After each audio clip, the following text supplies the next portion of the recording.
Hola mis amados hermanos, el nombre de la escuela sabática de este trimestre se llama Isaías. Consolaos, pueblo mío. En esta primera lección, crisis de identidad. El versículo de memoria se encuentra en Isaías 1:18 y dice: Venid luego, dice Jehová, y estemos a cuentas. Si vuestros pecados fueren como la grana, como la nieve serán emblanquecidos. Si fueren rojos como el carmesí, vendrán a ser como blanca lana. Antes de iniciar, vamos a hacer una oración. Padre, te damos gracias por la vida. Gracias por la oportunidad de empezar nuevamente un trimestre, Señor, trayendo los comentarios para tu pueblo, para tu iglesia y para todos aquellos que escuchan esos comentarios de la escuela sabática. Queremos rogarte que el poder de tu Espíritu Santo pueda guiar estos comentarios y pueda hacer que muchos hombres, mujeres, jóvenes puedan escuchar, Padre, por medio de las redes sociales, todos estos mensajes que vamos a estar grabando para gloria y honra de tu nombre. Gracias por la oportunidad, nuestro Dios Todopoderoso. Bendito seas por todos los siglos de los siglos, en el nombre de Jesús. Amén. Nuevamente, amados hermanos, un servidor, Lucio Castillo Barrera, me trae los comentarios de esta escuela sabática.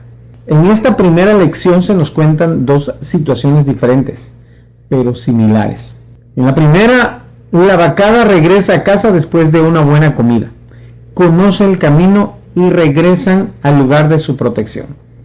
En la segunda, un niño que pierde a su madre en medio de la muchedumbre, y a pesar de ver a tantas mujeres, puede reconocer a su madre y regresaría a sus brazos feliz de encontrarla.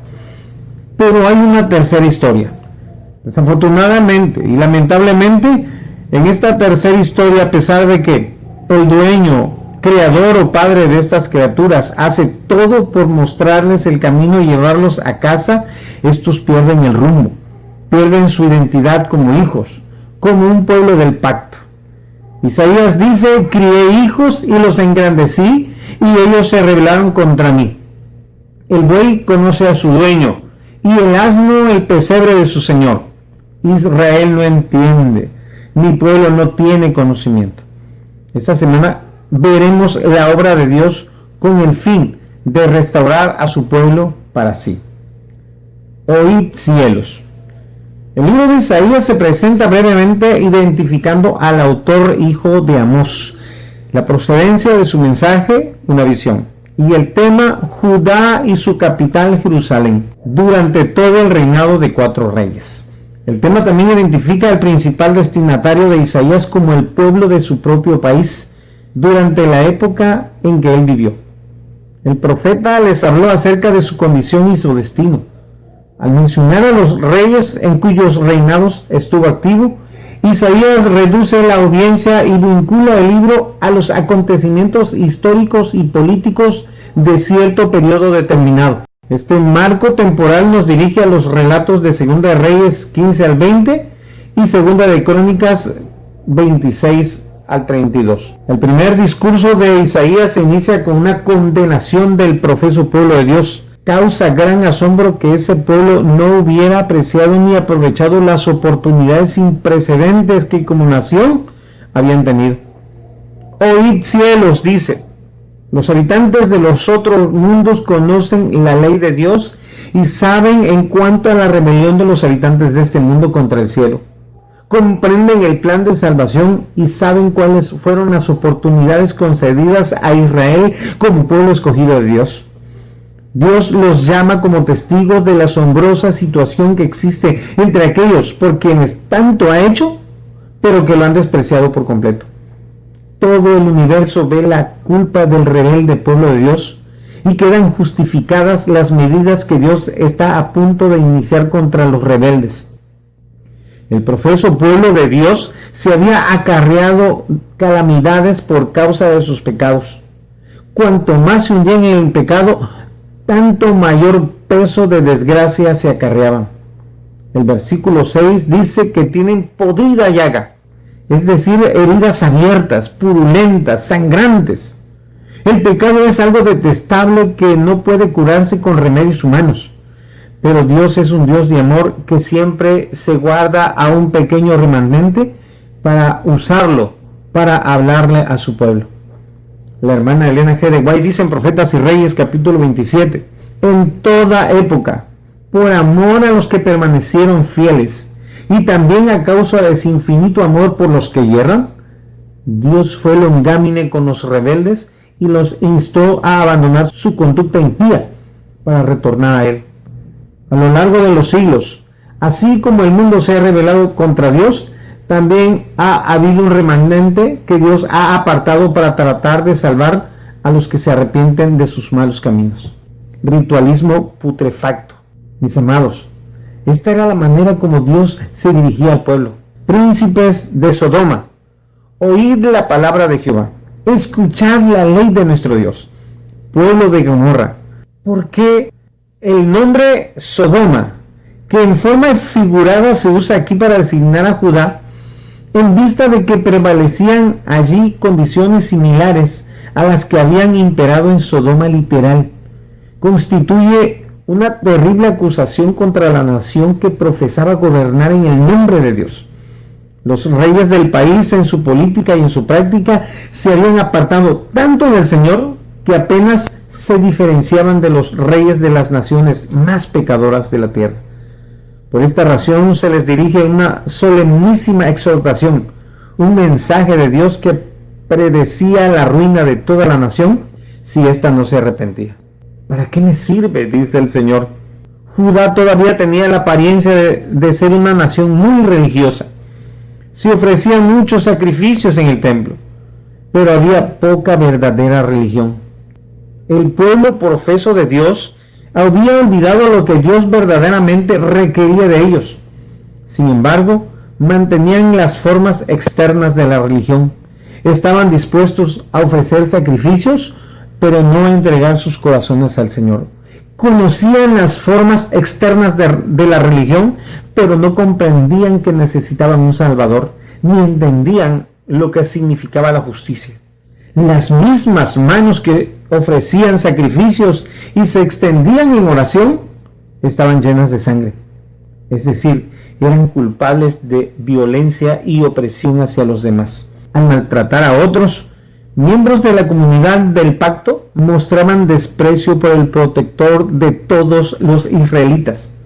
Los pecados contra los demás eran pecados contra el Señor. Pero Dios, en su infinito amor, nos llama y nos dice: cada pecador necesita purificación moral. Su corazón debe ser limpiado de la corrupción moral. Dios quiere limpiar de toda iniquidad el corazón del pecador. Lo exhorta a que limpie sus manos y promete limpiar al hombre de toda injusticia. Isaías instó a Jerusalén a que se pusiera sus vestiduras hermosas, porque se acercaba el momento cuando lo inmundo ya no entraría más allí. Juan afirmó que ninguna cosa inmunda entraría en la santa ciudad.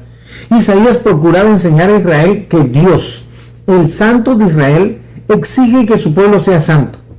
La religión que en la práctica consiste en impresionantes ceremonias, pero que no toma en cuenta las necesidades de los huérfanos y de las viudas, carece de sentido. Y es eso precisamente lo que Dios hoy nos manda a hacer también. Amados hermanos, evitemos escuchar la palabra de Mateo 7:23 en nuestras vidas, que dice: y entonces les declararé, nunca os conocí, apartaos de mí, hacedores de maldad. El argumento del perdón. Isaías 1:18 dice: venid luego, dice Jehová, y estemos a cuenta. Si vuestros pecados fueren como la grana, como la nieve serán emblanquecidos. Si fueren rojos como el carmesí, vendrán a ser como blanca lana. Oh, amados, no cabe duda de que el Dios que tú y yo tenemos es un Dios de amor. Un Dios que odia al pecado, pero que ama al pecador. Este llamado sugiere que hay esperanza. A fin de cuentas, ¿por qué instar a un criminal que merece ejecución a cambiar sus hábitos? ¿Cómo podría un prisionero en el corredor de la muerte restituir al agraviado, hacer justicia al huérfano, amparar a la viuda? Es difícil, amados hermanos. No podría por sí solo. Pero cuando Dios dice: vengan ahora, vamos a resolver este asunto, podemos comprender que el Señor aún trata de razonar con su pueblo, aún trata de hacer que se arrepienta y se aparte de sus malos caminos, no importa cuán degenerado se haya vuelto. En este pasaje, Dios invita a los hombres a que se encuentren con Él, a fin de tratar libre y francamente sus problemas. El Señor no es un juez desconsiderado, ni un tirano arbitrario, sino un Padre bondadoso y un amigo. El peor de los pecadores puede hallar consuelo y esperanza en esta promesa. Dios nos asegura que no importa cuán culpable podamos haber sido en lo pasado, ni cuán consumado haya sido nuestro pecado, todavía Él puede devolvernos la pureza y la santidad. ¡Qué hermoso, mis amados hermanos! Esta promesa no solo tiene que ver con los resultados del pecado, sino con el pecado mismo. Este puede ser erradicado y eliminado por completo de la vida. Con la ayuda de Dios, el pecador puede lograr el dominio completo de todas sus flaquezas. El propósito de las duras palabras de advertencia de Dios contra su pueblo no son para rechazarlo, sino para llevarlo de regreso a Él. El ofrecimiento del perdón es el poderoso argumento que respalda su llamado para que el pueblo se purifique moralmente. El perdón hace posible que sean transformados por su poder.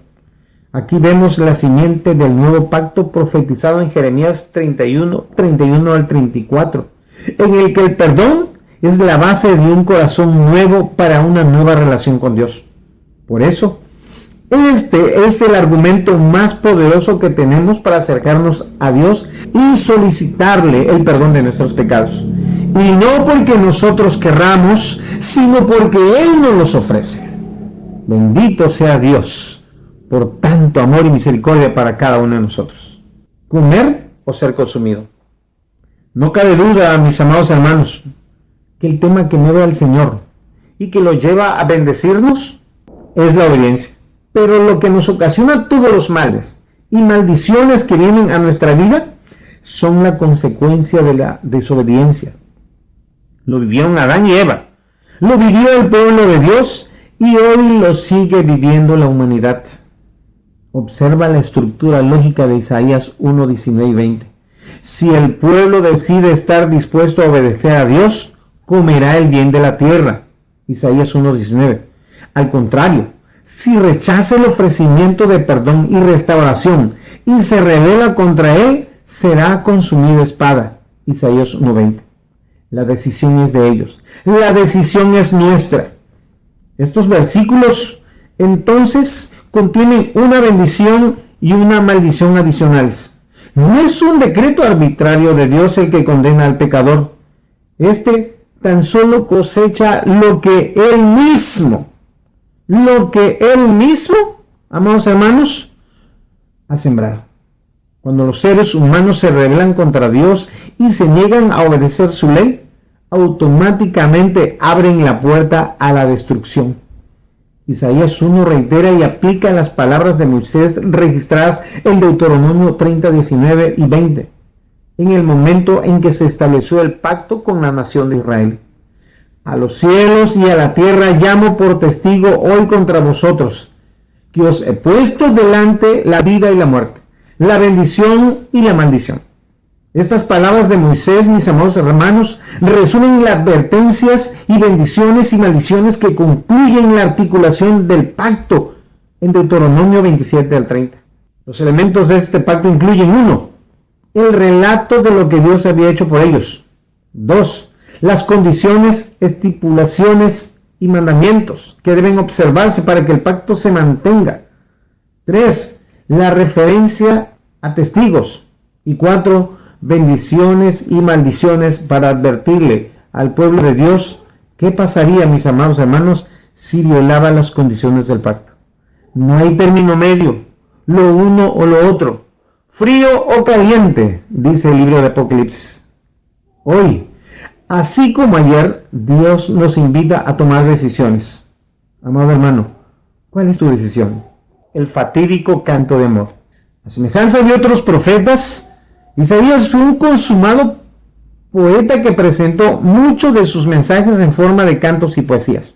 En este pasaje se presenta ante Israel como un trovador que entona una canción patriótica para deleite de su pueblo. El amado, dueño de la viña, era Dios. La viña era la nación de Israel. Vides escogidas representan al pueblo de Israel, cuidadosamente escogidos por Dios mismo. La torre representa el templo. Las uvas representan el fruto del carácter, reflejo del carácter divino que Israel había de exhibir ante el mundo. Uvas silvestres. En vez de producir los frutos del espíritu, Israel produjo los frutos de la carne, acciones crueles e injustas, fraude y engaño, intemperancia e inmoralidad, menosprecio de los derechos de los pobres y oprimidos, el aprovecharse de viudas y huérfanos. Tales eran los males que los profetas constantemente reprendían. Estas son las uvas silvestres que se mencionan aquí. ¿Qué más se podía hacer? Con frecuencia una pregunta es la forma más efectiva de hacer comprender una verdad. Mediante esta penetrante pregunta, Isaías deja en claro que el Señor ha hecho todo lo que podía haber hecho en favor de Israel. Le proporcionó todo lo necesario para que desarrollara un carácter que se pareciera al carácter divino. La culpa del fracaso solo podía tenerla Israel mismo. Es cuando Dios decreta el castigo para este pueblo infiel y dice: ¿qué más se podía hacer a mi viña que yo no haya hecho en ella? ¿Cómo esperando yo que diese uvas ha dado uva silvestre? Os mostraré pues ahora lo que haré yo a mi viña, dice. Le quitaré su vallado y será consumida. Aportillaré su cerca y será hollada. Haré que quede desierta. No será podada ni cavada, y crecerá el cardo y los espinos. Y aun las nubes mandaré que no derramen lluvia sobre ella. Cuando pecamos, Dios no nos separa inmediatamente de Él, quitando su protección y destruyéndonos. Si rechazamos persistentemente las súplicas de Dios mediante su Espíritu, finalmente podemos traspasar el punto de no retorno. Alejarse de Cristo, mis amados hermanos, es peligroso. Es muy limitado lo que Dios puede hacer, porque respeta nuestra libre elección. Hoy, mis amados hermanos, contemplemos a la luz de la cruz lo que Dios ha hecho por nosotros, al derramar su sangre por salvarnos de las maldiciones del pecado y ofrecernos su protección y la vida eterna. Meditemos en eso, mis amados. Corramos hacia el Señor Jesucristo con corazón arrepentido. Cambiemos nuestras acciones y demos uvas, los frutos del Espíritu que Dios espera de nosotros. Mis amados hermanos, quiero en esta hora concluir. Juan dice, amados, ahora somos hijos de Dios y aún no se ha manifestado lo que hemos de ser. Pero sabemos que cuando Él se manifestare, seremos semejantes a Él, porque le veremos tal como Él es. Sí, amados, somos vidas escogidas. No perdamos nuestra identidad, aún a pesar de lo que vivamos por decisiones equivocadas. Dios paciente nos espera para perdonar nuestros pecados y bendecirnos. Somos hijos de Dios. Aceptemos eso, mis amados hermanos. Y si hemos pecado, con corazón humilde, vengamos a los pies del Señor Jesús, que Él es paciente y amplio en perdonar nuestros pecados. Amado Padre que estás en los cielos, gracias por tu bondad y tu misericordia. Gracias por el perdón tan grande y tan maravilloso que tienes para nosotros. Somos pecadores, pero sabemos, Señor, que tú nos amas y queremos rogarte que, aunque nuestros pecados fueren como el rojo carmesí, Señor, nosotros seamos como blanca lana. Padre amado, en tus manos ponemos nuestras vidas y las vidas de cada hombre y de cada mujer, de cada joven y de cada niño, de cada adulto mayor que escucha estos comentarios. Bendícelos y alcánzalos con tu misericordia. Y aquellos que, Padre amado, buscando la paz y el consuelo, escuchen estos mensajes, Señor, hácelos entender con cariño, con amor, para que puedan comprender, Señor, el gran amor que tú tienes por ellos. Mi Dios, bendito sea tu nombre. En Jesucristo, tu amado Hijo. Amén.